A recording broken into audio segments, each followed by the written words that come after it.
Hello students, welcome to my YouTube channel.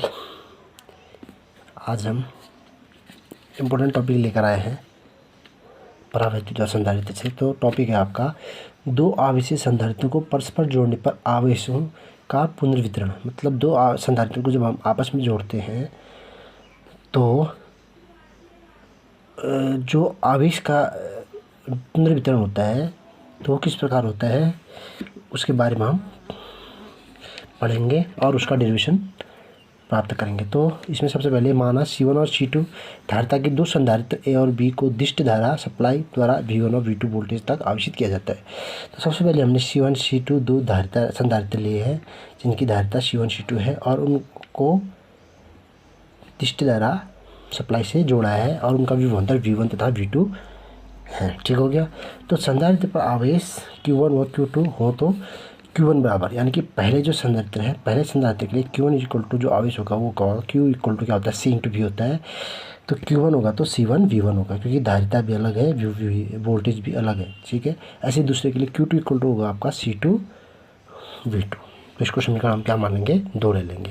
तो अब यदि दोनों संधारित्रों को समांतर क्रम में जोड़ दें, ये कह रहा है कि यदि दोनों संधारित्रों को क्या कर दें, समांतर में जोड़ दें तो आवेश का प्रवाह अधिक विभवांतर वाले संधारित्र से निम्न विभवांतर वाले संधारित्र तक होता है जब तक कि दोनों चालकों के बीच विभवांतर समान ना हो जाए।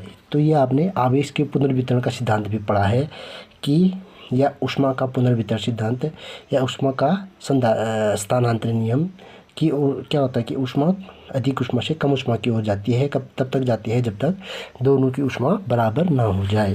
तो उसी प्रकार दोनों संधारित्रों को अगर समांतर क्रम में जोड़ते हैं तो आवेश का अधिक विभवांतर से कम विभवांतर की ओर प्रवाह होता है और तब तक होता है जब तक दोनों चालकों का जो विभवांतर है वो क्या हो जाए, समान ना हो जाए।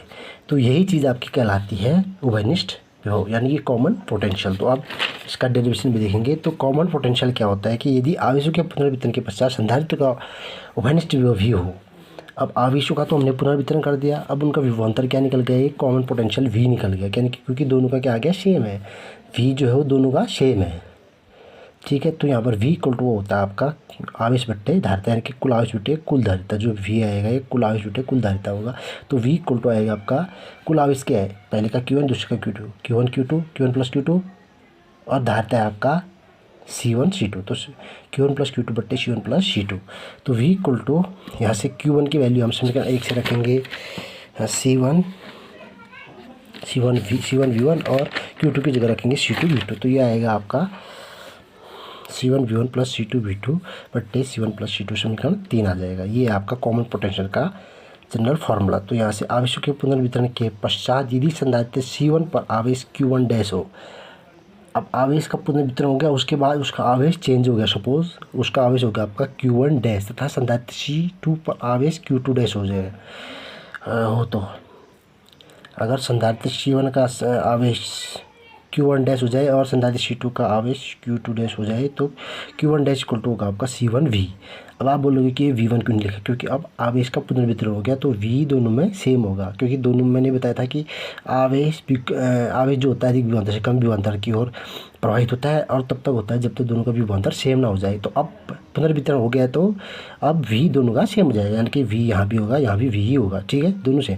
तो Q1 dash is equal to C1 V तथा Q2 dash equal to C2 V। तो ये उसके आवेश हो जाएंगे। तो अब इसके बाद देखते हैं Q1 डैश बट्टे Q2 डैश को भाग दे देते हैं तो हो जाएगा आपका C1 V बट्टे C2 V।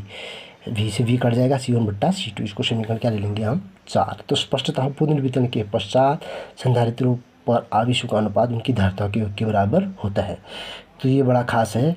ये कह रहा है कि पुनर्वितरण के पश्चात जो संधारित्र होते हैं उनका आवेशों का जो अनुपात होता है उनकी धारिताओं के अनुपात के बराबर होता है। तो हमने निकाल दिया Q1 डैश बट्टे Q2 डैश, यानी कि पहले संधारित्र का जो आवेश बदला था और दूसरे का जो बदला था उन दोनों का अनुपात क्या होता है, C1 बट्टे C2, यानी कि दोनों के धारिताओं का अनुपात के बराबर होता है, कह रहा है। तो ये हमने निकाल दिया। ठीक हो गया। तो आज के लिए आपने इतना अच्छे से कर लेना है। इसके बाद हम अगला टॉपिक कराएंगे।